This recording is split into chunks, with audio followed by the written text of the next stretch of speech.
বন্ধুরা, তো রাত্রেবেলায় দেখো ডিনারে করব আজকে একটা জিনিস।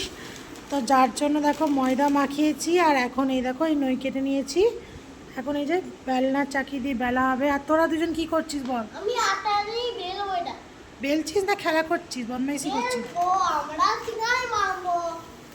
তো চলো এটা বেলে নিয়ে আগে, তারপরে দেখাই কি করছি। বন্ধুরা দেখো ফাইনালি একটা পনির রোল তৈরি করছি। আর এইটা দেখো, তার দেখতে পাচ্ছ শসাটাকে গ্রেট করে দিয়েছি, একটু সস দিলাম।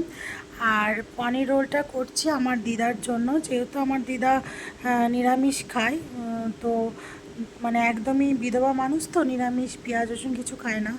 তো তার জন্যই আর কি পনির রোলটা দিদার জন্য করা হয়েছে। আর আমরা এগ রোল করবো আমাদের জন্য। তো দেখো ভালো করে পনিরের পুরটা ভালো করে দিয়ে, তার মধ্যে শসাটা দিয়ে, তারপরে টমেটো সস দিয়ে এটাকে মানে রোল করা হবে। তো চলো এটা তাড়াতাড়ি করে ঝটপট করে নিই, করে আগে দিদাকে দেওয়া হোক। আর দিদা খেয়ে বলবে কেমন হয়েছে না হয়েছে। তো দিদার তো খুবই ভালো লেগেছিলো, ভীষণ ভালো লেগেছিলো এটা খেতে। তো এই যে দেখো দুটো রোল দিদাকে আমি তুলে দিলাম। এবার আমি দিদার হাতে দিয়ে দিই। এই যে দেখো আমার দিদা, তো আমার দিদা খেয়ে দেখুক কেমন হয়েছে। তো গাইস আমি খেয়েছি, খুবই ভালো হয়েছিল। তো চলো রাতের ডিনার